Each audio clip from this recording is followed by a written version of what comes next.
Well, good morning, everybody. My name is Chris Plug-and-Pull. I'm one of the pastors here on staff at Wells Branch Community Church, and happy Mother's Day. This is an incredible experience. I think we want to just really lift up moms specifically because the Bible tells us to. In fact, Deuteronomy 5:16 says this: honor your father and your mother just as the Lord your God has commanded you to do.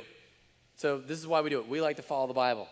So that your days may be extended and that may go well with you in the land that he's about to give you. So as the Israelites were about to go into the promised land, they said, don't forget Mother's Day, all right? Men, don't forget to call your mom. Like, that just became a big thing even back in the time of ancient Bible times, all right? And then as God's people kind of progressed through life, there would be times where they went on hard times. And Isaiah, in writing about what would happen to Israel, the God's people, that they would face a lot of struggle and a lot of pain. And I love Isaiah 63:13. As one whom his mother comforts, so I will comfort you. In other words, like a mom who takes care of her son or daughter with a skinned knee, that's how I'm going to run after you, hold you close, and love you. And so a portrait of God is as a mother. And isn't that interesting? Because here's the reality. Moms, you are God's proxy. And I know it's a strange word because we don't usually talk in terms of proxy unless you're an IT person. But the reality is that you are a representative. You are standing in for God in this very important time of child raising. And it's so valuable. And not only are you called to comfort, but you're also called to protect. And Jesus himself, considered himself in a motherly way when he said, how often, he's talking to the people of Israel that kind of rejected him, how often would I have gathered your children together as a hen gathers her brood under her wings? So there's two things that moms do as proxies of God to represent God to children. We comfort and protect. So moms, we want to thank you. We want to honor you for the comfort and protection that you are giving your children to be proxies of God. Now, the question then comes up with, what if there are children there who do not have moms? And there's a lot of those. And so Stormy Dixon actually kind of said, hey, what are you doing for Mother's Day? And I was like, hadn't thought that far, like several months back. And so what about talking about those who don't have moms? And I was like, man, that's a great idea. Let's do it. And so we have brought together a panel, if you will, and you're going to get to know some of these amazing ladies on stage with me. And I wanted to talk about God's heart for adopting children into his kingdom through proxies, people who are going to be that representative of God. And so we're going to introduce ourselves to these four. And so ladies, I'm going to start off with as we're getting into this thing of God displaying his character, mothers who comfort and protect. First, I want you to introduce yourself and tell me about who you are, and in your case, what you do. My name is Jordan, and I'm a house mom to 9 girls that are placed in the foster care system at the settlement home.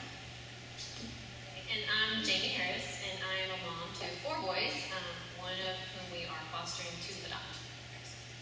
I am Gabby Nino, and I am the mother to Adrian, Leilani, and Sean, and they were all placed in our home as foster children and are my children. And there's a new elementary school being built right over there, and she is the principal for this brand new school. Very exciting. And Renee. I am Renee Seastat. I have 4 beautiful children. Our youngest daughter is adopted from the United States, and I have 2 sons in Ethiopia that are waiting to bring home. Okay. Yeah. Pretty awesome. All right.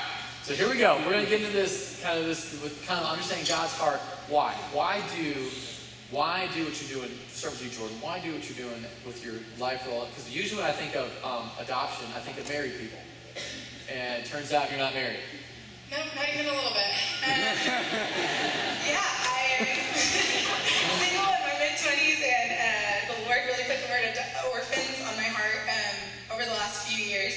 And so I began exploring what that meant. And so I started doing different ministries, like prison ministry, homeless ministry. I started working with our youth group.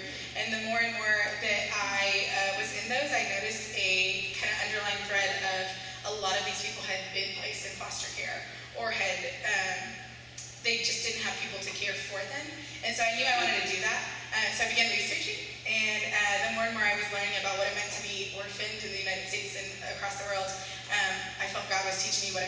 adopted into his family and what that meant for me and as a single woman doing this for kids who really were orphans.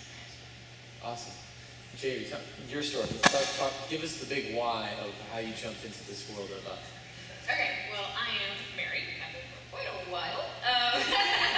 And I always loved kids. I've wanted a lot of kids. And after having two, I miscarried once, and then my third son was born premature, which presented a lot of challenges. But even through all that, we still wanted more kids. At least I did, and I convinced my husband. And God put it on our hearts to adopt, and we chose the route of fostering to adopt. So, yeah. Okay, awesome. We're going to get more of that story here in a second. Gabby? So I knew from a very young age that I felt I wanted to work with children, and I had 3 jobs in life. It was to be a wife, a mom, and a teacher. Is ultimately why I decided. But really the reason why is because I was forced to listen to God. We have a little relationship where we argue with each other sometimes, and he tells me what I'm supposed to do, and then I try to take control, and maybe it's not exactly what he had planned. So ultimately, we wanted to be parents. I wanted to be a mom. My husband and I came home from our honeymoon and thought we were going to start filling our church pew with children. Didn't quite work out the way I had planned. And so we really had to stop and listen. Stop and listen. And still to this day we try to control, but God decided that we were going to be parents. I was going to be a mom, but our children were going to come into our home in a different way than maybe I planned or what the typical human being thinks is going to happen. And so that's where we are. I'm just a mom. So that's all I wanted was to be a mom, and I get to be a mom to these crazy kids. I love it. Renee, give me your big why. Like, what was the thing that said, because you have biological children, and you're like, what was the thing that said, you know what, this is something that I think our family needs to do, and you're adopting, you have 1 now, and you're adopting 2 more. So we have been blessed to be able to have 3 beautiful biological children, and we did not, Joe and I did not come to know Jesus. We knew a lot about him. We didn't come to actually know him until about 5 years ago. And right around that same time, we were attending a Bible study where the pastor was talking about what God has done for us, how he has truly adopted us into his family. And he told this story. There was a pastor who, with his wife, felt the call to adopt, and they went to the Ukraine, an orphanage there. And it was squalor. The children were living in conditions that nobody should live in. They were 4 or 5 to a crib. It was filthy. Nobody was tending to them. And he said, the thing I remember the most was the silence. Nobody cried. And they didn't cry because they knew that even if they did, nobody would come. And so they would rock back and forth to self-soothe, and the only sound you would hear would be the rocking. And he said, that's how we are before we realize that God is our Father, and we don't pray to him, and we don't cry out to him because we don't believe he's either there or that he'll listen. And this pastor and his wife ended up spending a week in the Ukraine with these 2 twin boys who they wanted to adopt, and they loved them, and they bonded with them, and they played with them. And in international adoption, it generally takes 2 trips. So you have to leave your children, wait for your paperwork to go through your court dates, and then you get to go back. And so they had spent this beautiful week with their boys, and then it was time for them to leave.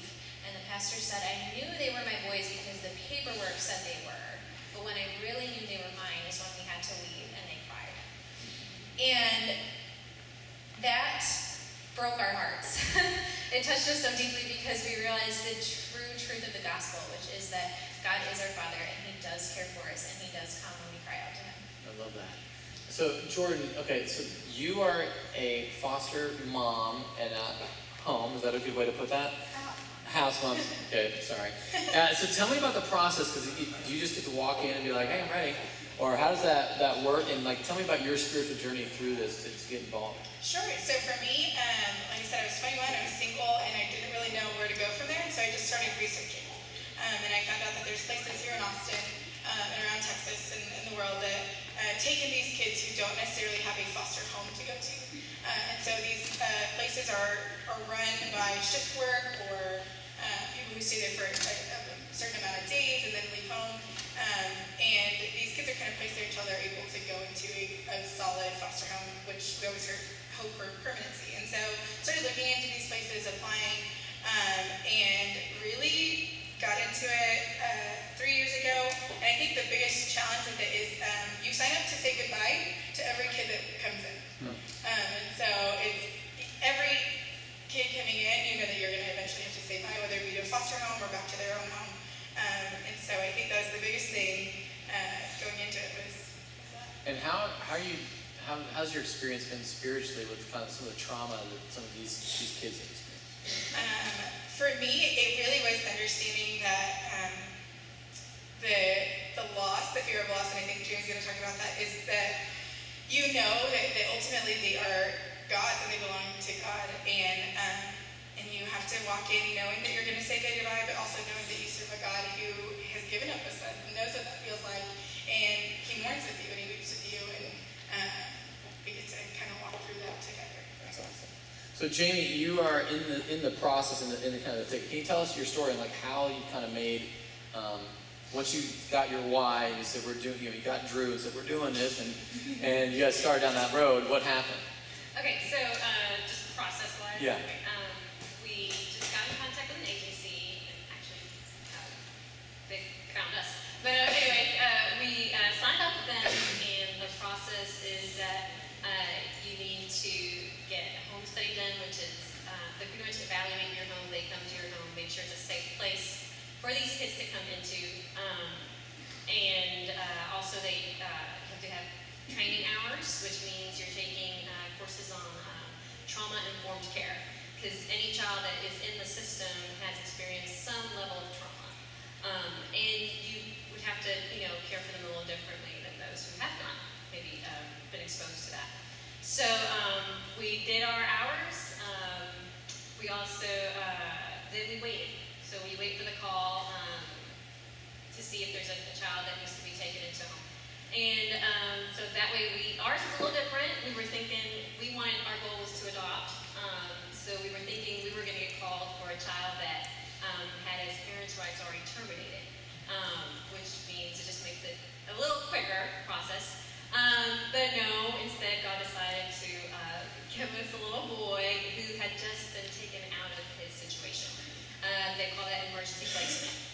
So is this like out of nowhere you get a phone call like, Out of hey, nowhere, come on up, pick up your child? Yes, because these kids they can find at any point in time, and so they needed home that day. And specifically for him, they wanted someone who spoke Spanish because he wasn't talking, and they thought he only spoke Spanish. So, anyways, Do you speak Spanish? I speak Spanish. Sí, hablo español. But anyways, so we decided to take him because I just couldn't bear saying no. Like, okay, I got the call. I'm not going to turn this kid down.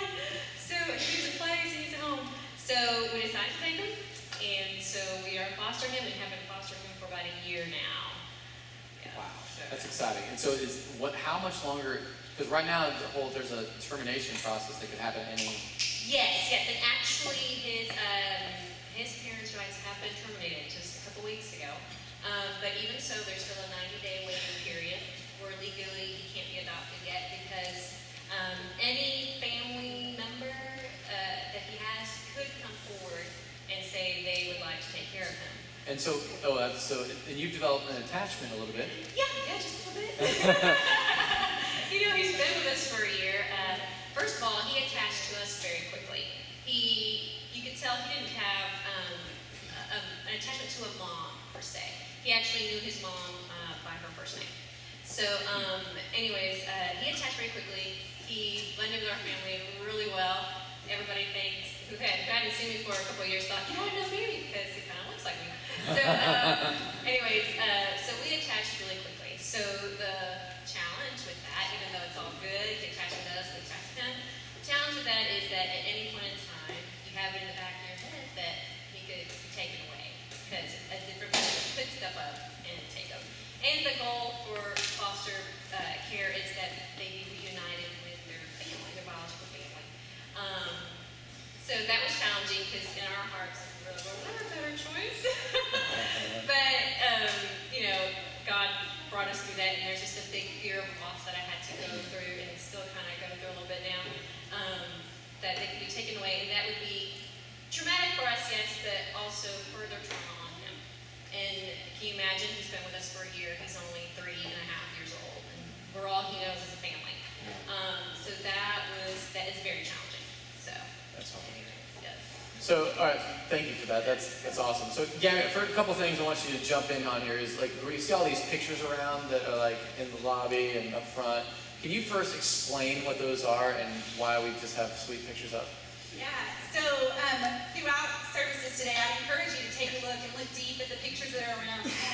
Every single child has a completely different story that's pictured here, that's pictured in our families, that's in your own family. The children that are featured around the room are currently in the state system as foster children, but they are legally free to adopt. And it's part of an organization called the Heart Galleries.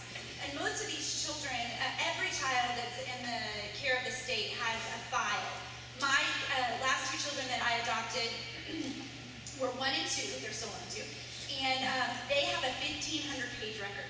Wow. And the one image in there is from their intake. And so my daughter is filthy, her hair is everywhere, she just looks red, my son has bruises. So the picture that's in children's files does not capture a child. Right? And so it's scary for people. Our stories that we'll tell today will scare somebody in the room. And what I don't want to happen is for anybody to be scared or intimidated. Biological moms have labor pains, right? Yeah. Like we have a lot of hurt along our journey. So these pictures are, like I said, of children who are legally free to adopt. And there's a group of photographers who came together and said, hey, let's help in some way. So they've come and partnered with state agencies or placement agencies and taken professional pictures of children to capture the child in their eyes, to capture their personalities. And when this happened during National Adoption Month, adoption skyrocketed. So just know that the pictures around the room are not just children from families in the church community. These are children who are ready to be adopted today. And so, there are some people who say, like, I just want to know that, I want to do a trial run. I just don't know if it would fit for my family. Can you kind of talk to that sort of mentality? Yeah, so through this process, we've learned a lot about people who really feel that they have the heart for adoption or heart for children. They want to serve children in a foster capacity or adoption capacity. And as there's been reference, every child comes with trauma, right? Well, childbirth is trauma. Anytime you move or remove from your setting, you experience trauma. And children who come into our homes from the foster care system all have this unique traumatic story. My oldest son has what's called reactive attachment disorder. When he was taken into care, there was a belief that he had autism because anytime a human being came around him, he would put a blanket over his head and would scream, right? Well, guess what? For 16 months, he never had a human being pick him up and love him.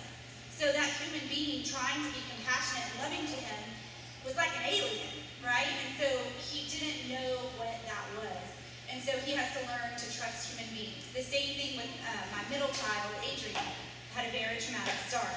But the reality that Chris is referencing is many children who are adopted or placed in foster care, you have to learn how to parent a little bit differently, which each of you do as well. So it's hard to explain it without making it think that biological children are different. We all have to learn to parent differently for every child that's in our home. So, but what happens is many times foster parents get this traumatic situation and a child shows their needs or their love or their attachment in what can be perceived as a scary way, a different way, oh my gosh, I don't know how to handle this way. And many children are sent back because families say, I can't do this. This isn't right for us. Data was shared earlier that children on average are in 3.5 placements before they have their forever placement. When you deliver a child, you don't get to send your child back. Right? Like you work on it. You go to jail for that. Yeah. You work through it. And so, what I want for families who decide to adopt is that you gotta work at it. Just like you do with a biological child. It hurts, it's hard, it's different every single day, but you don't get to send your biological child back like the dress you bought that didn't fit. You gotta work at it. You've got to spend some time with it. My second children, 1 and 2, when they came home with us, they were also emergency placement, and they had been removed from a foster home. We were their third placement, 1 and 2, and a child in the foster home they were in died that morning. and the children had been in the home for less than 2 weeks. And there had already been reports of what was happening to them in the foster home. Wow. So my point is, we don't send children back. We love them no matter what they turn out to be, and we have to work hard at it. Biological children, adopted children, foster children, whatever it is. Yeah, and one of the things that we've been talking about as we've been going through is breaking the cycle that it just feels like the foster system kind of gets put out, and what you're doing is really putting a stop, at least in your children's lives, to what could be a lot of darkness. Can you speak into that just a little bit, like the cycle that you've experienced? Sure, and Renee will talk about it a little bit as well.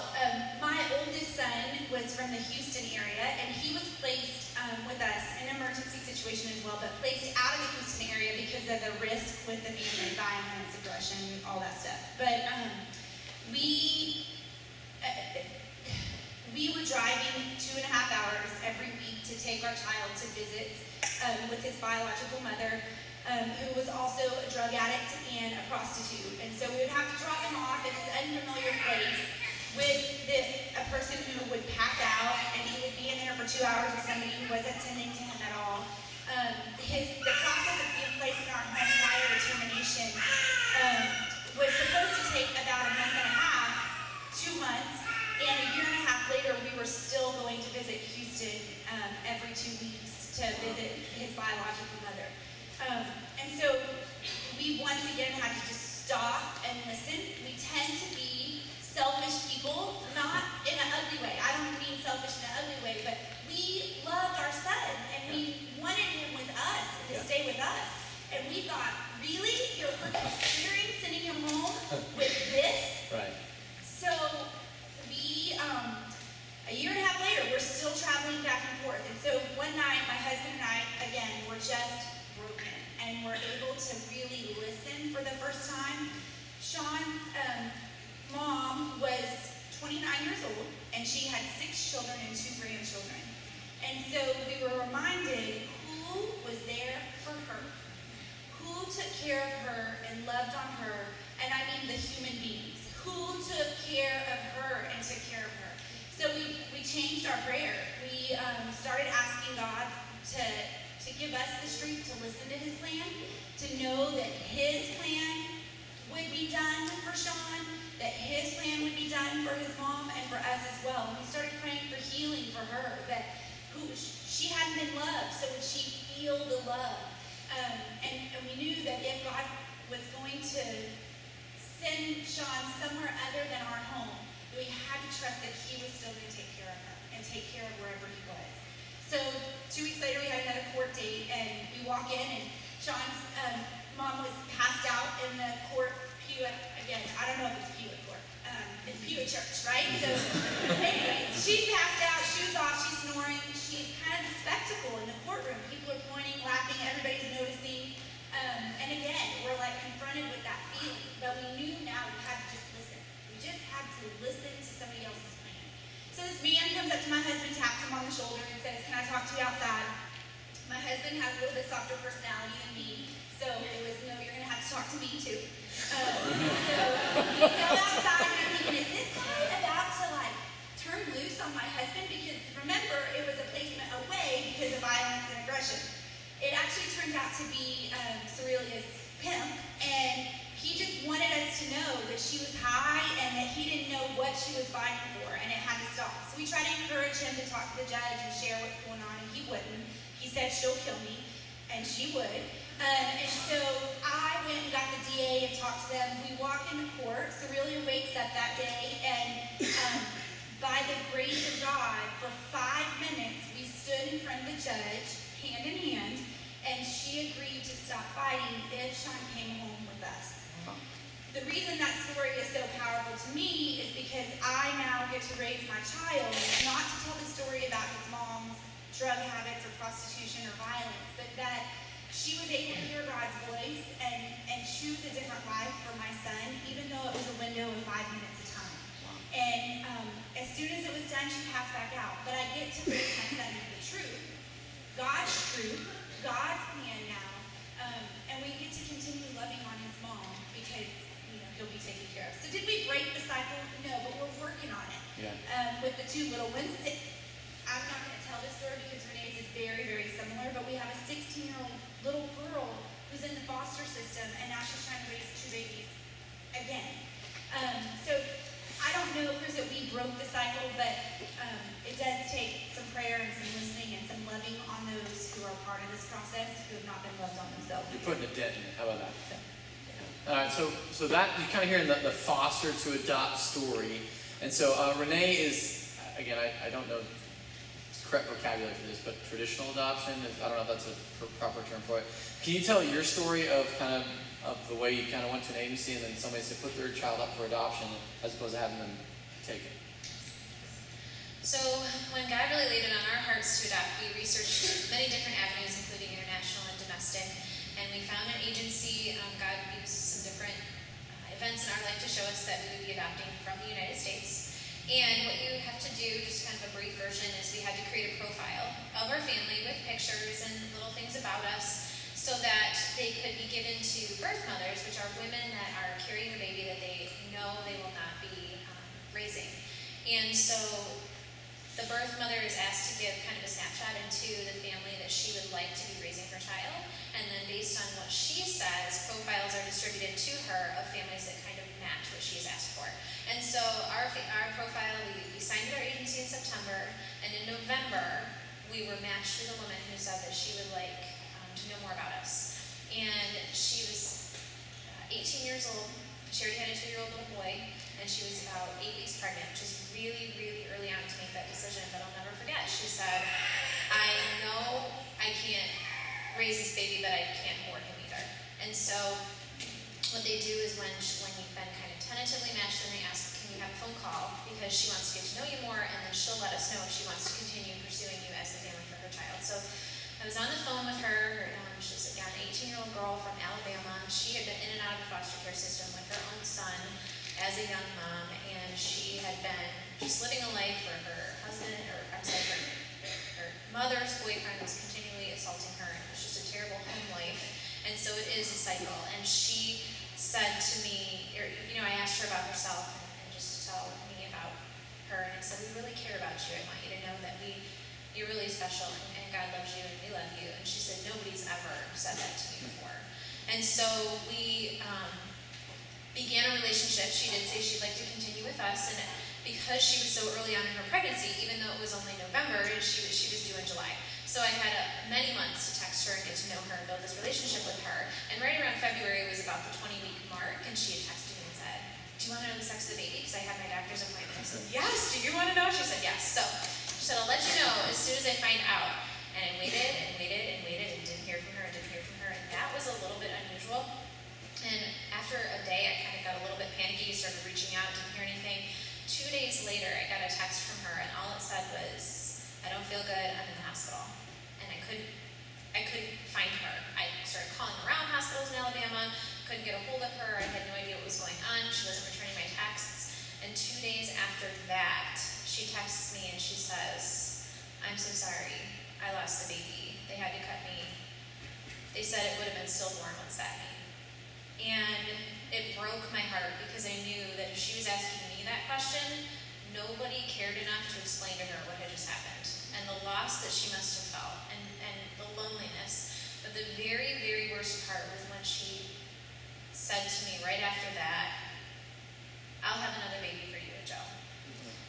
And it just shows that her value, and I think this is true for so many of the young mothers out there, her value is in what she thought she could give us and not in who she was. And so we were able to try to, show her the love of God and that she was precious, not because she had something to give us, but just because of who she was. Wow, that must have been so hard. And so for just on the you specifically, so it's like you're kind of like going through a pregnancy and you've lost a baby, and then what happens immediately after that? So immediately after that was heartbreaking. It was crazy, and I was praying. I was very raw with God, and I said, okay, I don't know if that was the whole experience we were supposed to have, is to love her and show her that love, but I think you're really calling us to adopt also. So this, I don't know if I recommend this, but this is what happened to me. I was praying, and I was kind of giving God like my laundry list of, if you really want us to adopt, please let us get matched again quickly, and please match us with somebody who is further along in her pregnancy, because I cannot take this, and please match us with somebody who lives closer, so if something happens, I can get there. Please, God, let her have 2 hours later, our phone rang. It was our agency, and they said, "We want to let you know you've been matched again. And the girl that chose you, she's due in a month for a little girl, and she lives in Illinois, which is only about 6 hours from us." And so all of a sudden, we were still dealing with like the grief and loss. I once heard somebody say it's like grief and joy dance together as if they have a right to. And that's exactly how it felt. It was like this crushing loss and then this amazing joy all at once. So now we were preparing for the call that she was in labor, and we got that call at 10:30 at night, and we jumped in the car and we were like smacking each other to stay awake, trying to get to Illinois as fast as possible, because she had told us, this young girl, she was 14 years old, she had told me I could be in the delivery room when her little girl was born. And So she's 14 years old. she's 14 years old.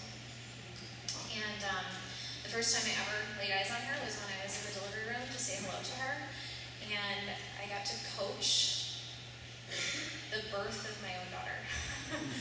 And as soon as she was born, her birth mother said that I could hold her first. So they handed her to me, and I looked at her and I said, "I love you, it's not different."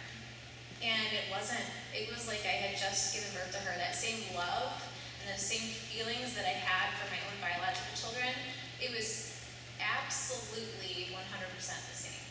And I was even able to nurse her. I mean, God just provided in every single way, and that love is supernatural. That is powerful. All right, so that's the domestic side of things. And Lachlan obviously is at home and lives a quarter mile down the street from us, and we're so excited about being neighbors with her. But talk to me about your children that are on the other side of the globe and what that experience is like as you're trying to bring them home. So we have 2 boys living in Ethiopia right now, and their names are Daniel and Mikyas. They will become our oldest children. One is 11, Mickey is 11 and Danny is 12.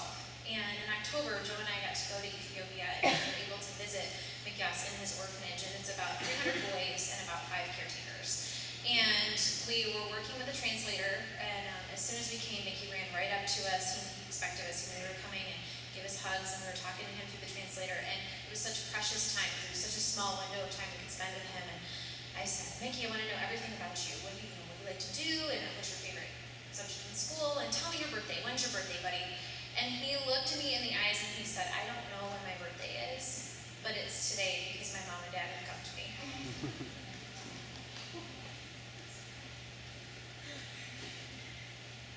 That's powerful. And so tell me about like the kind of the struggle of trying to bring them home, and it's almost like you need to be praying as a church that God would move supernaturally to bring them home. It is a struggle, especially internationally. It's a big struggle because not only are you working with your own government, but you're working with another government of a country that doesn't care about your government.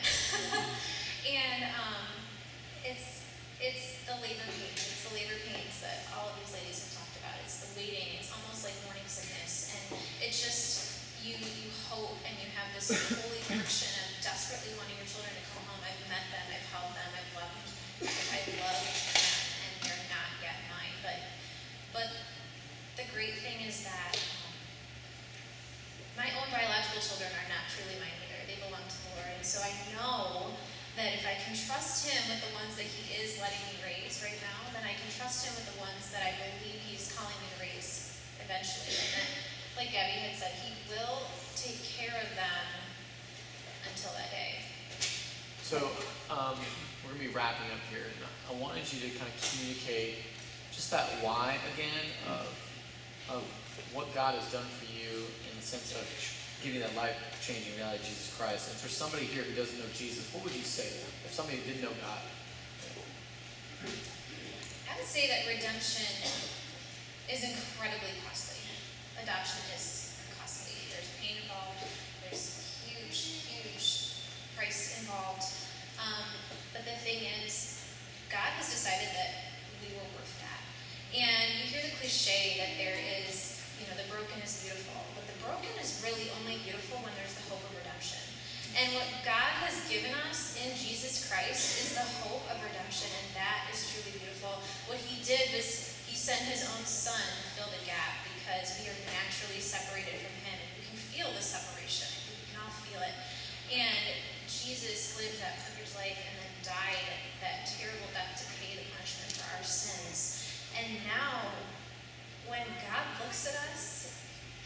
calls us his. He's truly adopted us into his family. And he says it's not different. I look at you and I see Jesus because it's not different. And I know that's true because he did it in me, and I'm not that great of a person. And if God can give somebody like me that type of supernatural love to realize that it's not different, then I know that what he has said in the Bible, that if we trust Jesus and put our faith in him, that he really, really does look at us just like his own perfect son. I love it.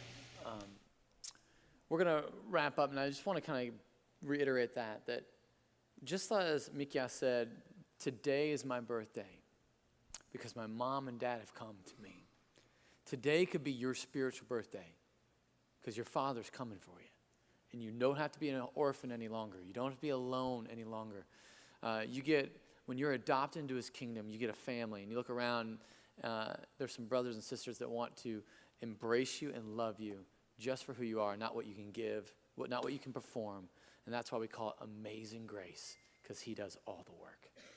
We're going to pray, and we're going to ask God to do two things. One, we're going to ask God to just invigorate and then penetrate hearts this morning. And the second thing we're going to do, if I want you as a Christian family, as a Christian single person, doesn't really matter. I want you to really ask yourself the question, what is God asking me to do in terms of reaching an orphan generation? And what is he asking you and your spouse or you as a person to make an impact and influence to break the cycle of sin that kind of perpetuates the darkness? And so that's my heart, is that our church would be a beacon in the night, that we would stop the darkness because we would say, there are families here that we love. All right, so we're going to pray that, and then we're going to close. Father in heaven, thank you for these amazing moms who are raising their children, the ones that you have gifted them with. And God, I know that if just 1 in every 3 churches in the United States would have one family that would adopt one child, then there would be no orphan children in the United States of America. And so, God, we're asking to be a church that raises up families, builds incredibly strong families with moms who aren't afraid to be proxies for you, God. And God, I'm asking that we would see something really powerful happen in this country because of what you're doing. So, Lord, I'm praying specifically for somebody here today who doesn't know, who isn't a Christian and wants to be in your family. God, would they simply believe that Jesus died on the cross for their sin, for their wretchedness, for their darkness, for their partying, for the non-stopness, for the just the yearning for self-gratification, for self-importance, God, that you've died on the cross for all that. And then you rose from the dead and gave them a brand new heart if they would just receive it. So God, I'm praying for somebody for the very first time to say, finally, I'll give up, I surrender. And God, I'm praying for families here to step up and to be a proxy for you in the lives of children that are being raised in darkness, utter darkness, and have no chance unless you intervene by sending your people. We love you, God. We thank you for moms. We thank you for you. In Jesus' name we pray. Amen. Ladies, come forward. I just want to thank one more time Jordan, Gabby, Jamie, and Renee over there. And before we leave, there's Stormy. Raise your hand, wave it like you care. All right, and the Settlement Home are here. They're going to be out in the lobby right now, so if you guys want to go out there, if you are interested in fostering to adopt or adoption, I want you to go and talk specifically to them, and then these amazing ladies will be out there as well. But I want you to just take a moment and think about this. Imagine for a moment what would happen to Lachlan, Renee's daughter. Unwanted, mom was 14, in a rough area of Chicago, and it wasn't going to look good for her.